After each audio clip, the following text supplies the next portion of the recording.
Welcome back. I hope we had a good discussion. So I'm gonna jump right in with group two.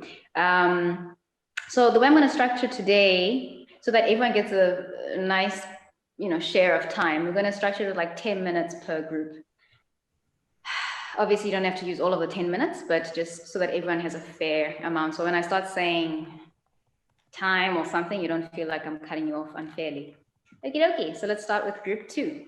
Um, so our question was kind of long, but they're talking about pandemic fatigue, and it was asking, in our opinion, how should healthcare professionals, governments, and community activists respond to this growing propensity to neglect responsible behavior?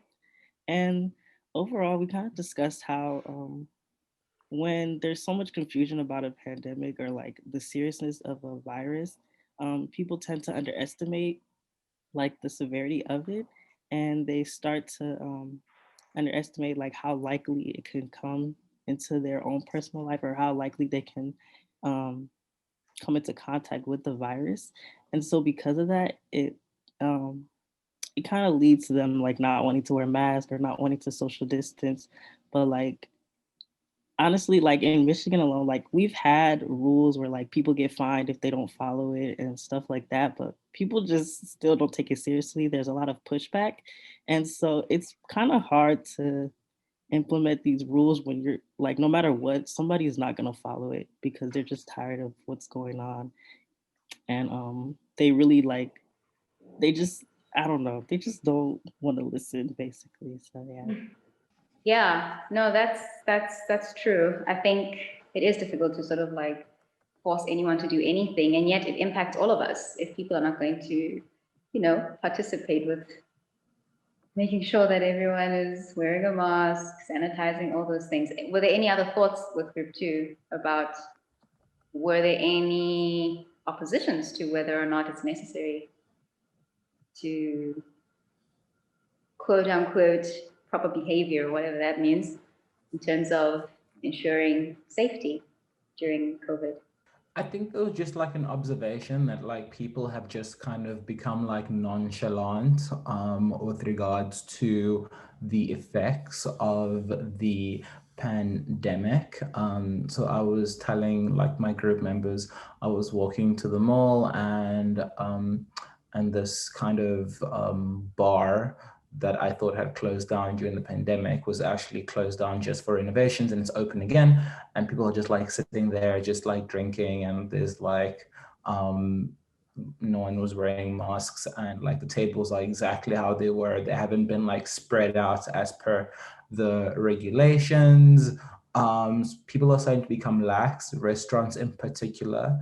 And there was also like nightclubs are currently banned, and there was like a nightclub that was busted by the police like I think a couple of days ago as well. And people was just like it was like such a small like and stuffy room, and people were just like carrying on as usual. So the severity of the pandemic is starting to slowly like erode in people's heads as people don't see the anticipated deaths that we thought were going to happen originally.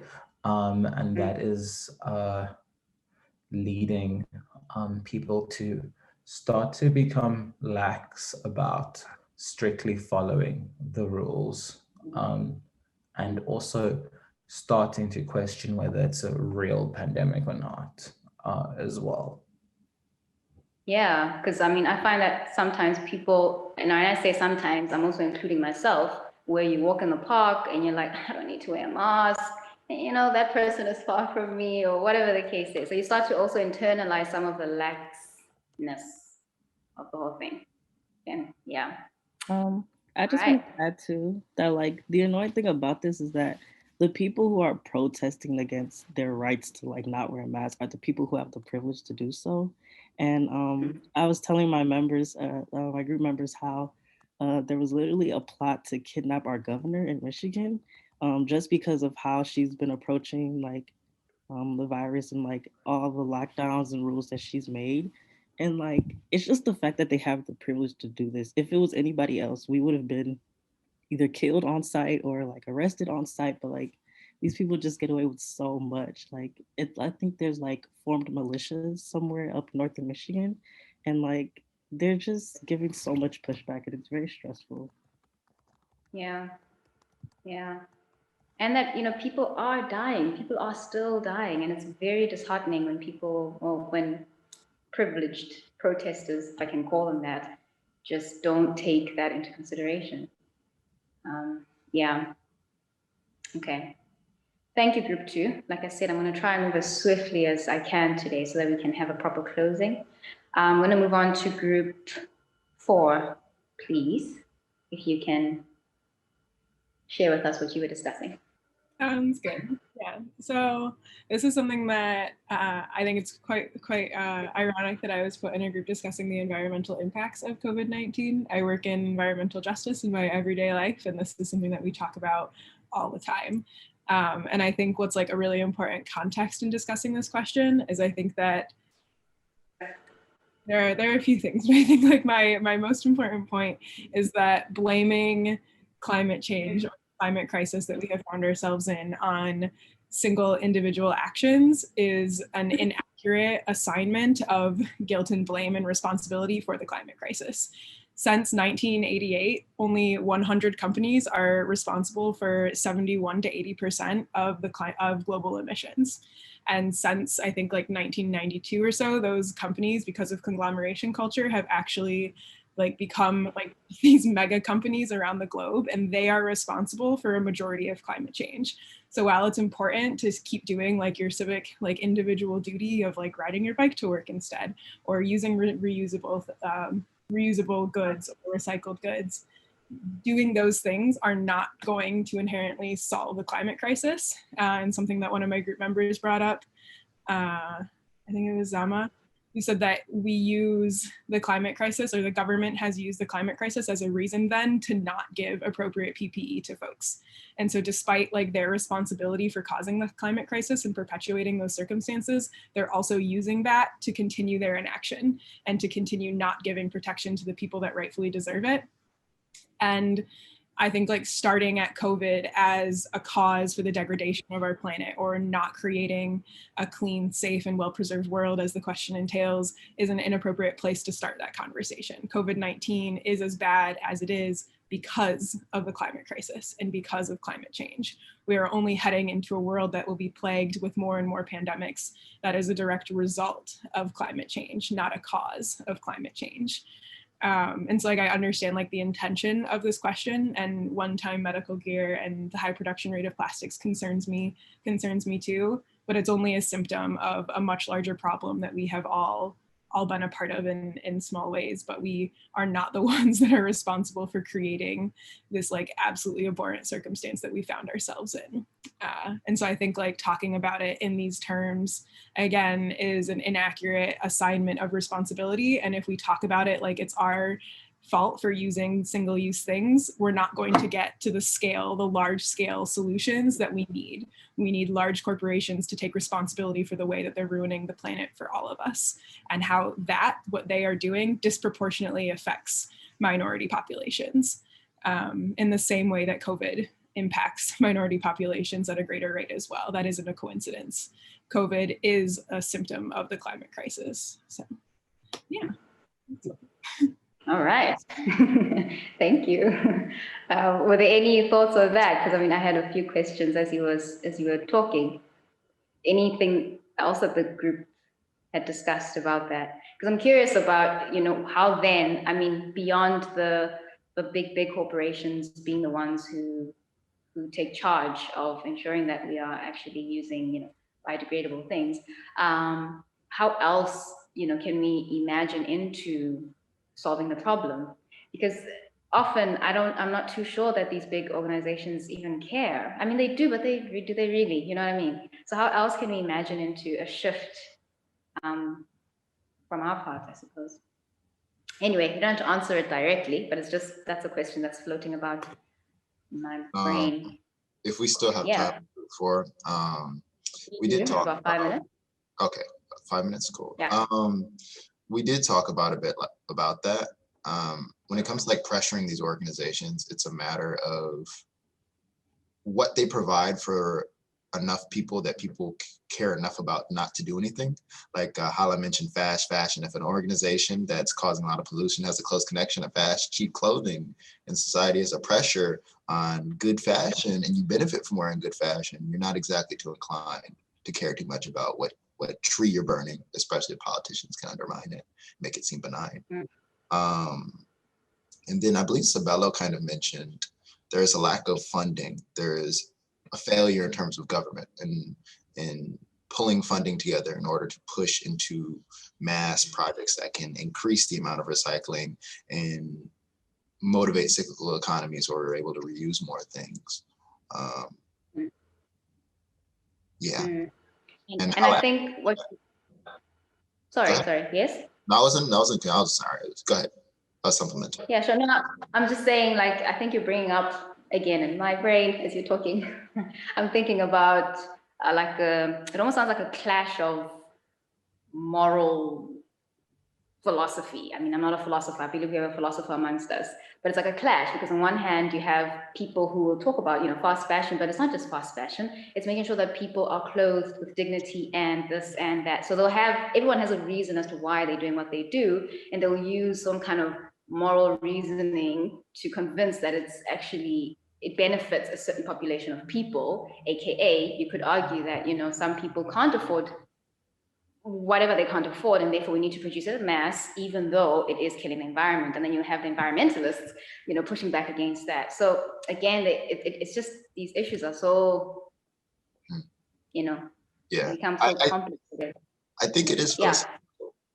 In the moral question, it is definitely philosophical. It's kind of like you're I think you're approaching it really, really well, honestly. It's like if you win the rat race of being able to afford these mass-produced cheap things, why do you have to care about the people who can't? If you're able to benefit from it, like not only do you have like a unique position that you get something off of, but you also get to look good relative to other people. You get social clout. People are beneath you. It's just definitely immoral. It's definitely a moral dilemma. Yeah. I also think it speaks to like the overall theme of kind of collectivists to versus individualistic kind of theory. So Ubuntu kind of talks about like the community, all of us, the environment kind of for all of us. Whereas if you kind of more are individualistic, then you're going to kind of argue more for capital, free market, self-regulation. People can decide by themselves what kind of steps they want to take as well. So overall, I think that's kind of the theme that kind of emerges from the two, from the discourse. Yeah. All right. Thank you, Group 4. Moving swiftly along to Group 5. If you can be so kind to share what you were discussing in your group, please. I'm not sure what our exact wording of our question was, but it was about political leaders and something like that. Basically, we discussed how like how the leaders of our respective countries, how they lead by example and how they behave when they themselves are either affected by COVID or at risk of being infected by COVID, in terms of like President Trump and President Cyril Ramaphosa. How President Trump does not like to or does not wear his mask, and how President Ramaphosa, just after being exposed to somebody who tested positive, is in self-isolation. And how like the need for political leaders to lead by example and to have coherence between what they tell the citizens to do versus what they themselves do. Thank you, Luandri. Does anyone else want to add to that? I think it was the question about, it was sort of referencing the US a little bit, and how COVID is impacting the politics and democratic practices, where you find leaders out and about doing what they need to do to get the votes. Meanwhile, you know, people are, their own office is actually being affected by the virus. So anyway, I'm just curious to hear a little bit more from Group 5. Is it Group 5? Yeah, from Group 5. Yeah, so Sorry. yeah. No, go for it, Manny. Yeah, so one thing I did mention about how COVID is impacting politics, I think we all know, all of us who are here in the US know how they are pushing voting early, and the early casting votes. They really want I guess it depends on, what party you're interested in, but they're really pushing for early casting votes, and there are a lot, actually. There are a lot of people that have already voted right now. And I feel like that always has some sort of effect on every election when that happens. People see, I mean, Trump kind of indicates that, here and there, like in past elections, how people cheat in sort of ways when it comes to the early casting votes and things like of that sort. I just think that is a way that COVID affected politics. I feel like a lot of early voting occurred, and as well as I think around September, sometime in the summer, I believe. I'm not really sure. They announced that they will have a vaccine for COVID to come out right around the time of elections, like actually around election day, I think, before it or something like that. And I thought that was kind of rare for a vaccine to come out right around election time. So, yeah. I mean, I think there's also a kind of double standard when it comes to politics and COVID, really, because I just think of one conversation I had with a friend of mine about, it was down in, well, up from where I am, up in Zim, about, when the citizens of Zimbabwe wanted to protest against the corrupt government, for example. The government then stopped the protest and said, no, because there's COVID-19, you can't do this X, Y, Z. But then later down the line, the same government or the leading party then decided to hold their own kind of thing despite COVID, right? Sorry, I'm getting the details very warped because it was a conversation with a friend, but that's just like, I'm just touching on the double standardness of how these governments do their things. I was thinking, in the instance of political violence, I felt it would be good for everybody to know. My tad off topic. There was recently some soldiers who attacked Tanzanians on the island of Zanzibar. Their internet is shut down now.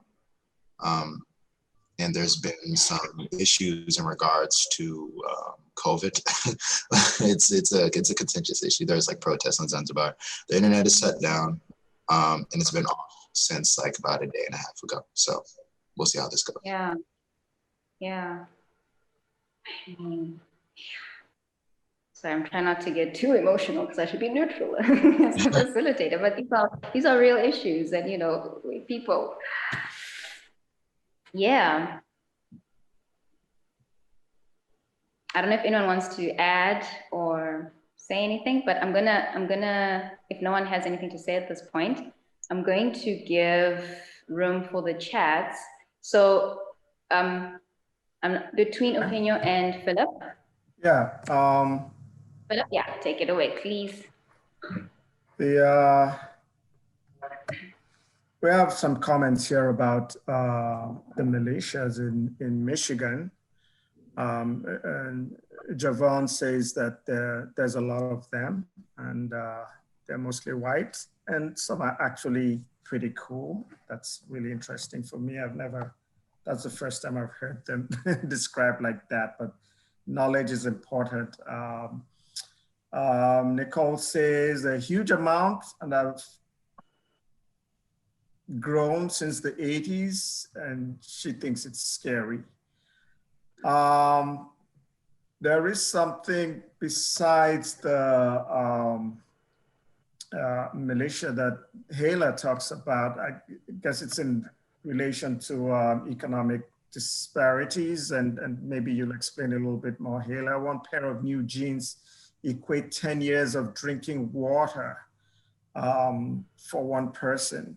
And of course, just now, Javan talks about the violence in Zanzibar. Interestingly enough, some of these things happen and we don't hear about them. And if they happen in some other places, the major news media would be carrying them. So I'm also curious to know the details about Zanzibar. And it's also reminding me of what's actually happening in Nigeria right now, which also has to do with police violence. People have also died and there's a lot of violence going on. But that's it basically. Yeah, thank you. Okay, thank you, Philip. Thank you. Okay, so I'm gonna wait, actually I'm not gonna move on. Does anyone want to add on to that, to some of the chats, some of what was shared in the chat?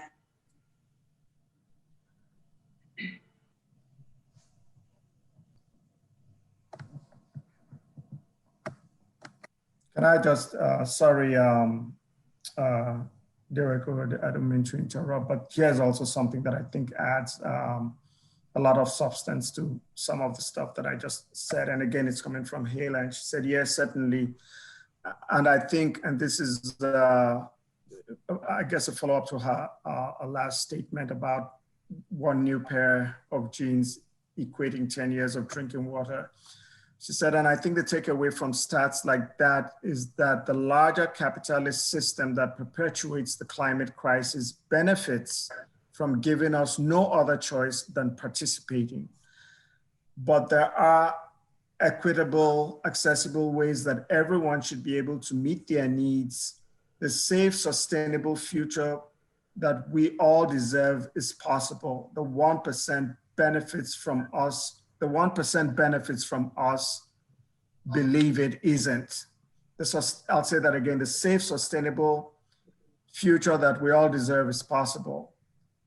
The 1% benefits from us believing is not or isn't.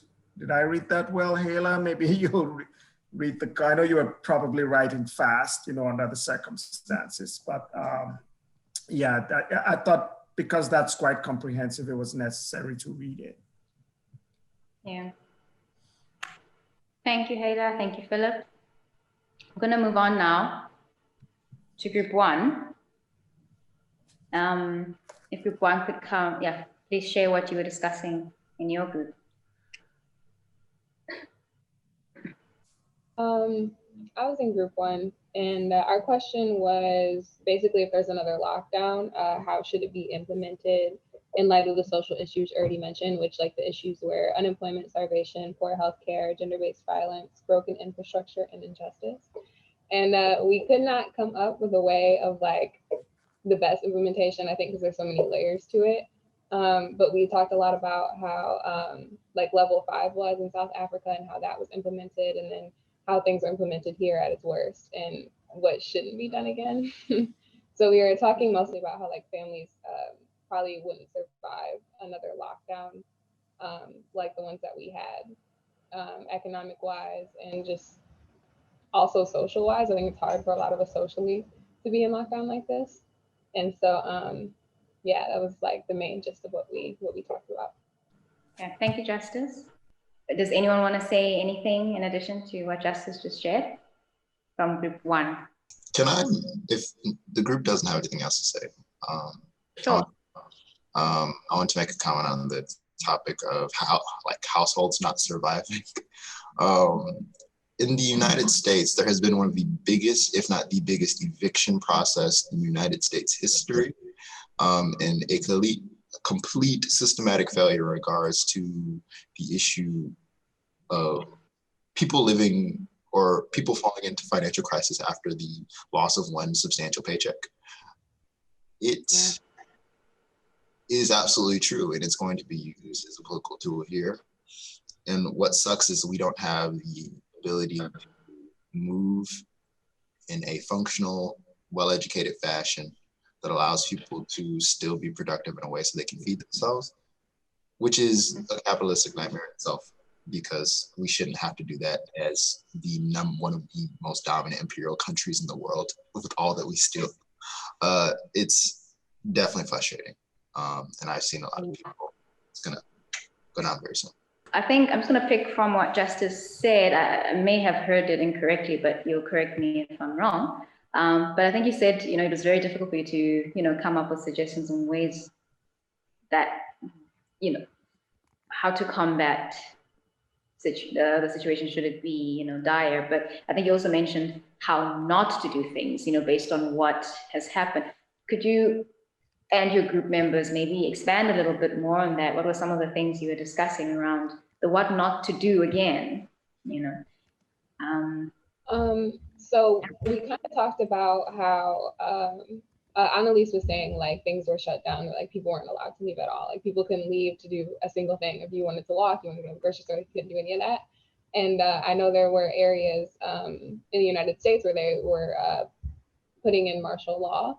And so I know like it was like that, where it became like I guess almost like forced, like you couldn't do anything. And that it wasn't ever like that here. We never had any moments where it was like, we had enforcers like walking the streets, making sure you weren't doing these things. We were always allowed to go on walks. We were always allowed to like leave. There was never like a full shutdown, lockdown like that.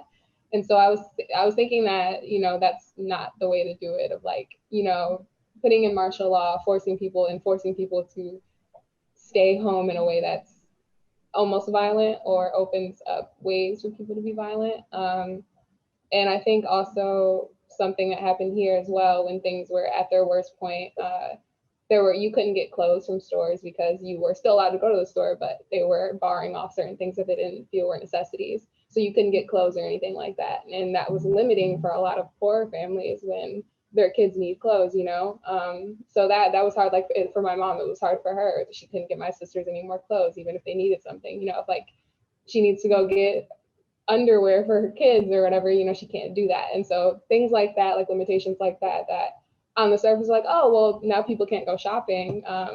They were limiting the people who are already being benefited, the privileged people, as you were saying. They weren't limiting the privileged people, they were limiting the poor people. So things like that, we didn't feel like were good implementations. Yeah, so that was one example of what we talked about. And then I think Annalise was also saying some things about South Africa that she didn't want implemented as well. So I'll let her take over. I think what I find interesting, and again, I'm like the corridor conversation person. So this is what I hear on the ground. Some people will say a lockdown in the context of Africa, if you want to just put it all in one, that a lockdown was actually good for Africa, and then others say a lockdown was not good for Africa. There's some articles that say, the reason it's good is because if we look at the stats currently, well, the US is still number 1, and there was at some point where South Africa was number 5, and now I think we're actually in the top 50, somewhere low down there. And so they're sort of using that argument to say that perhaps the lockdown, even though there were pre-existing conditions, such as the question alluded to, perhaps implementing a lockdown actually is what saved Africa. I am not for this or against it. I am just bringing it to the group to hear how you might engage with it.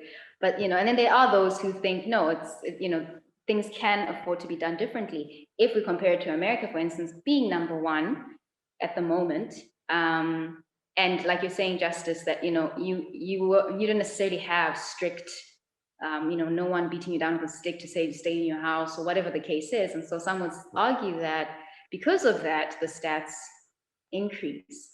And then on the other side, there are those who say, no, you need to compare these stats, per capita. If you're going to compare the US with South Africa, you must understand that the population groups, first of all, there's a big difference. I don't know how many people are in America, like population, the stats, just all citizens together. Right. But I know South Africa, how many?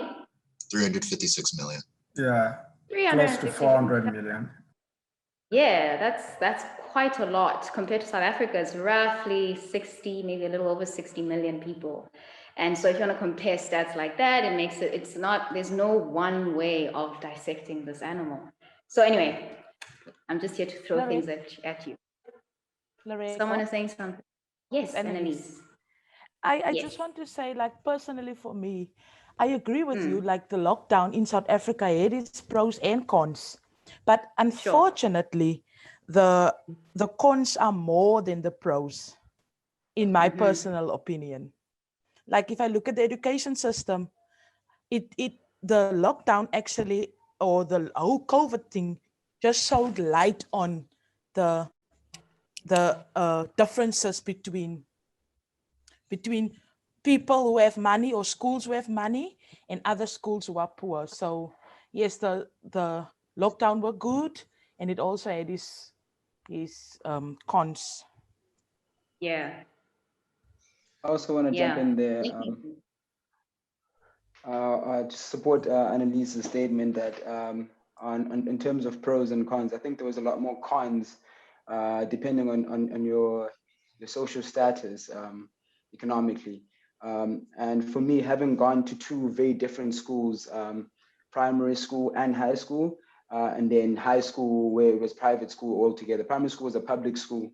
And I know that in Kayamandi, which is a township that I grew up in, people didn't go to school and they didn't have access to facilities to facilitate the rest of the curriculum in the year, and things were done through WhatsApp, and that was very like it was very disorganized, and the only people that were almost catered for were like grade 7 students or matric students for a long duration of the year, but um, they had very little access to facilities to actually complete the curriculum for the year.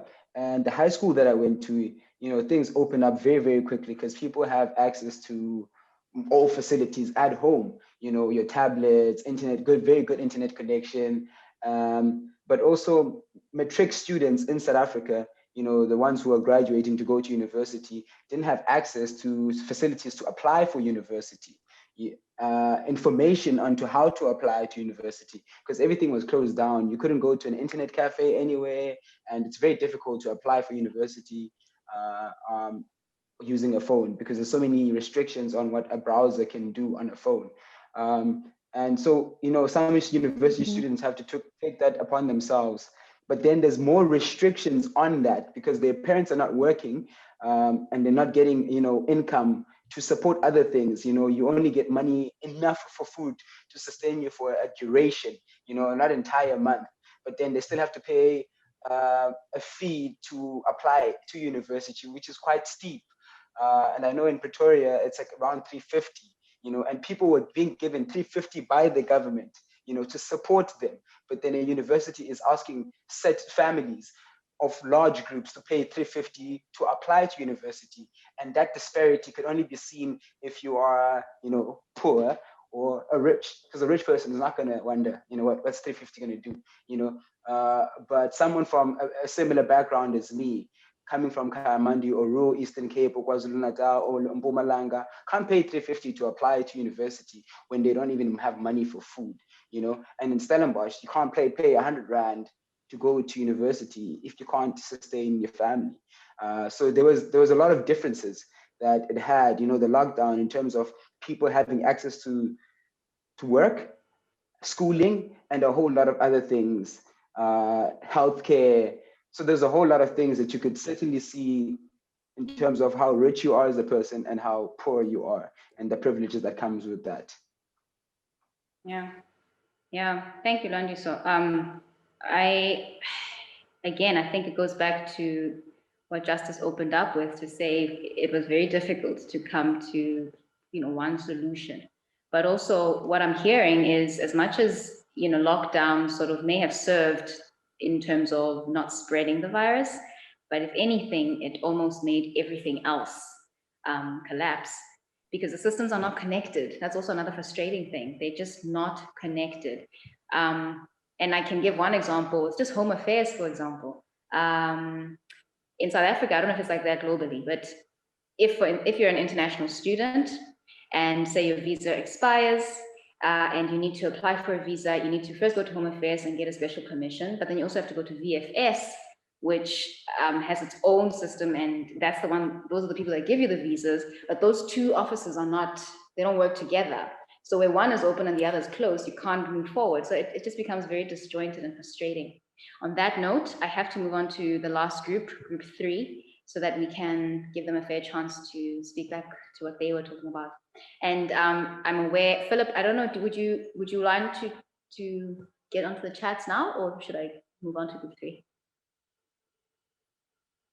You're muted. I know. Let me do that real fast. Okay, cool. A couple of comments here. I think they have to do with implementation and how, capitalist systems and status determine how people are either positioned or privileged or not privileged in circumstances like this. Justice says that's part of why we struggled coming up with implementations. There's extreme pros and cons to every plan. And I think some of those pros and cons were already explained.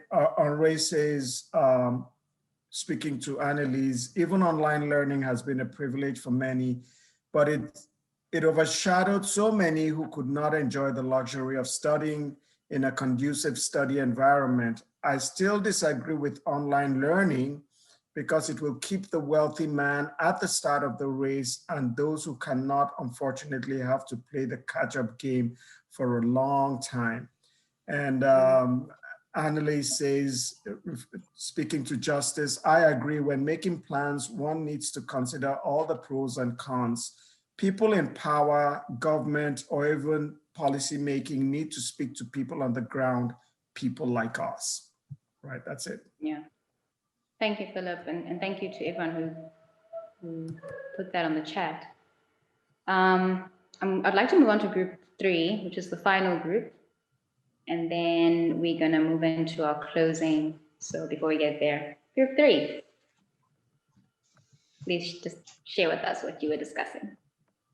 So our question was, some say that the death rates resulting from COVID-19 have forced us to become more conscious of our frailty as human beings and societies. I don't know if I pronounced that word right.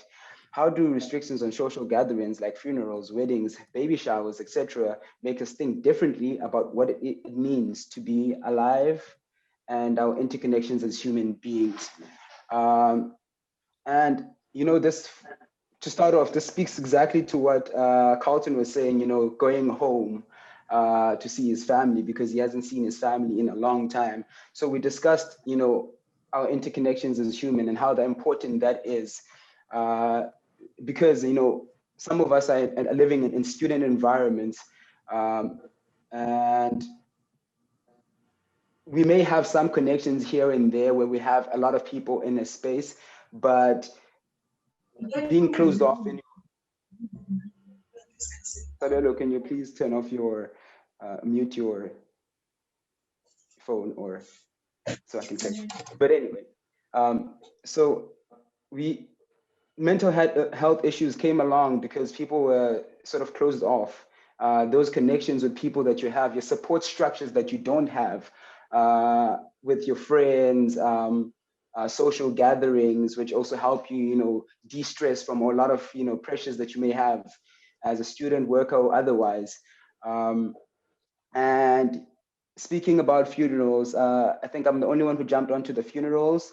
And because I went to funerals during the hard lockdown and, after the hard lockdown, and coming from a culture that celebrates life, especially when it's funerals, you could certainly see how there was a big difference when you could only allow 50 people into a funeral as opposed to, a larger group. And when it was just 50 people, it was only like family members or, extended family and maybe close friends. And that felt more like a mourning of the person who's passed away than a celebration. And post the hard lockdown, that difference was certainly felt. And this is also very recent. This past weekend, when I went to a funeral, there was certainly a big difference in terms of, celebrating lives of those we have lost, as opposed to when it happened during a hard lockdown, because the isolation and also restrictions on everything. And we all came to the conclusions that, as people are quite interconnected and we depend on each other, And I think Nombasa is going to add more because she's looking really deeply into the camera. So she'll add more onto what I was saying. Thank you, Lwandiso. She doesn't look like she wants to say anything, but do you want to say something, Nombas? No, I was just nodding. Like you fully captured everything we talked about. Okay, okay. All right.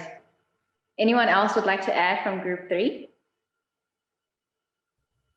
Yeah, we kind of touched on how our personal experiences really like contribute to how we feel connected to other people. So like we kind of like take for granted like all the times we're able to have like fun and attend different social events without having to worry about like contracting a virus or um like putting other people's lives at risk. So like how much of our everyday lives have changed. And then also just we kind of touched on like again like what does it really mean to like be alive and how our online interactions make life a lot more difficult.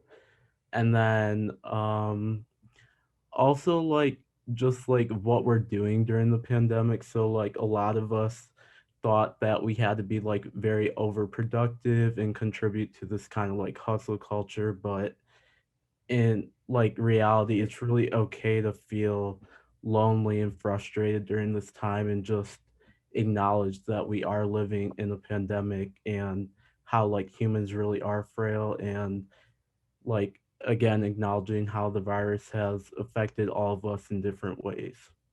One of the things I found interesting was how, uh, like I said, I'm a corridor conversationalist, but how, introverts and extroverts experience this COVID thing differently. And the subject, oh, Lissafa has her hand up. I'm gonna hold my thing. Lissafa, would you like to say something? Yeah, sure, but I don't think it's related to what we are talking about. I was just thinking that in as much as COVID has shown us that as nation states we are connected globally, in as much as we like to think that we're sovereign states, but given the situation that is happening in Tanzania and also in Moza, and because Moza falls part of SADC and our country is not intervening there, so I have anxiety that what is happening there because of the whole Muslim thing, tag on it, might spread towards our country. But because now maybe perhaps we are focusing more on the effects of COVID internally and we are not focusing outwards to state relief or, to offer assistance elsewhere. So basically, my question is, hasn't it also made us very independent and isolated as nation states that we are now looking inwards more than looking outwards? Yeah. That's a good question. Definitely a good question, especially, I mean, I go back to the issue of, well, I don't think I touched on it much, but anyway, citizenship. When it was time for people to go back to their countries or stay in a country, how do you support a foreigner, blah, blah, blah, trying to contain, different states and keep them at bay? That's a good question. Any takes on that one from the group, from the rest of the group? Well, if you're speaking about like Africa specifically, the African Union kind of has this old boys club agreement about sovereignty. So intervention into other states are not done very easily or taken very lightly.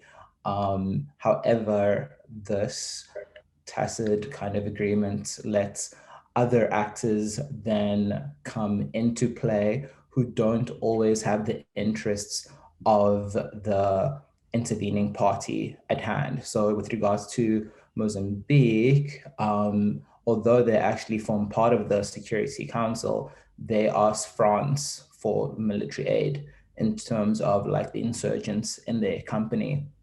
And as we know, like France does not have a good history on the African continent.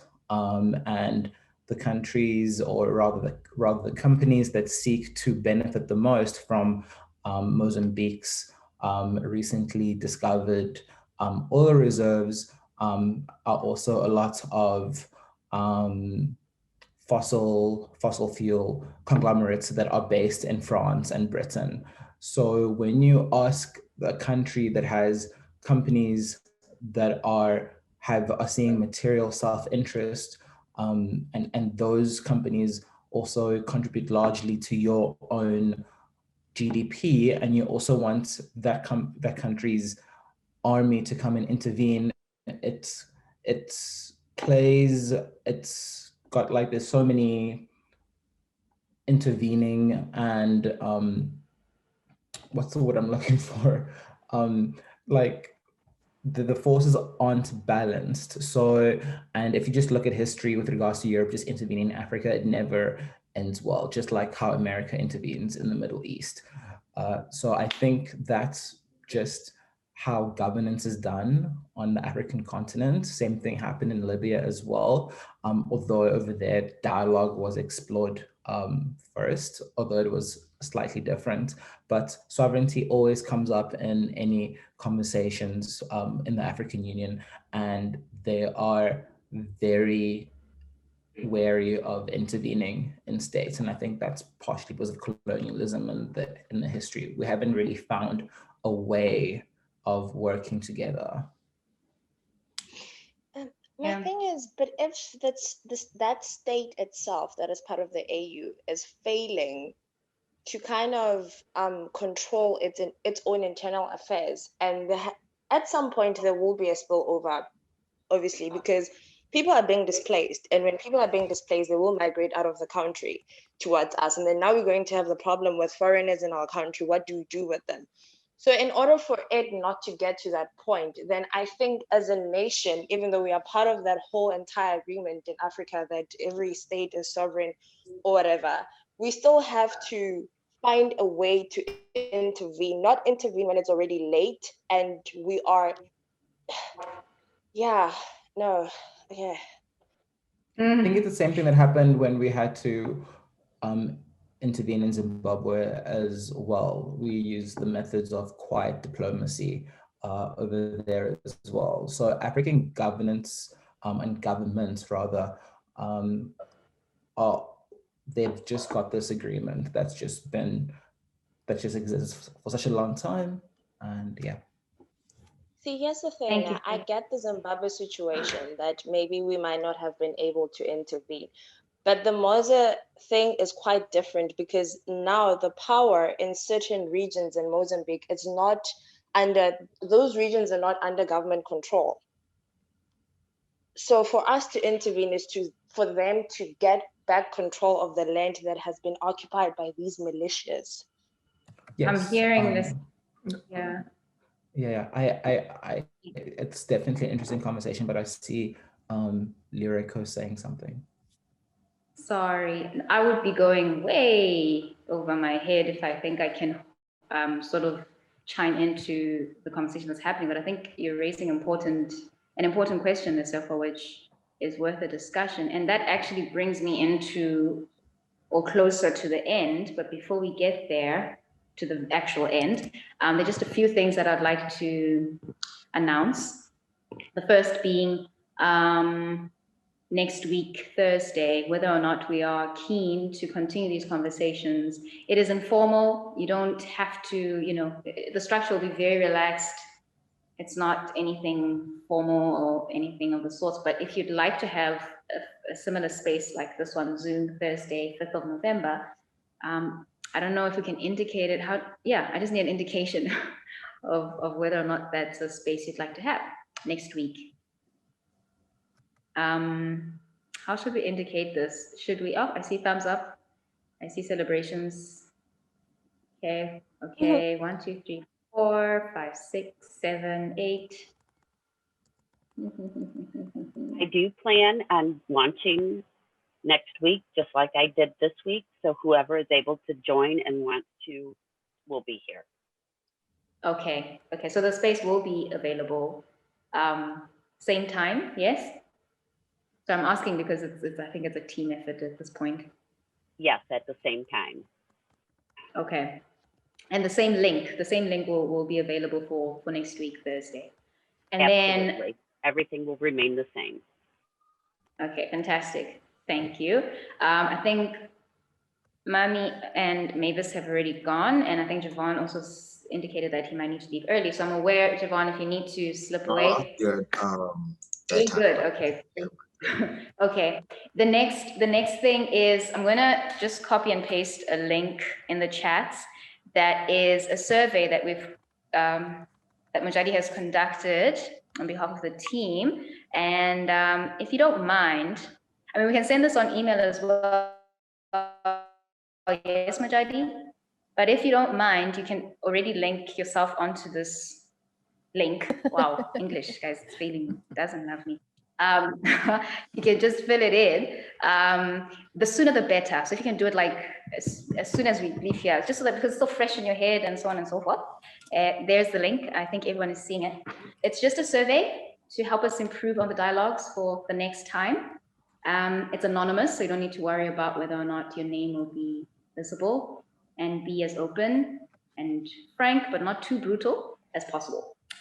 And then the last thing is we really encourage you to create spaces. I mean, this is a network, you know, so you have each other's contacts. I believe we've created an MS Teams now officially with everyone as part of that one group. And on the teams, you're able to actually, you know, have one-on-one chats if you are connecting with someone on the group that you may want to connect with. You can do a group discussion. You can do whatever it is on MS Teams that you'd like to connect with another person with. You can do that.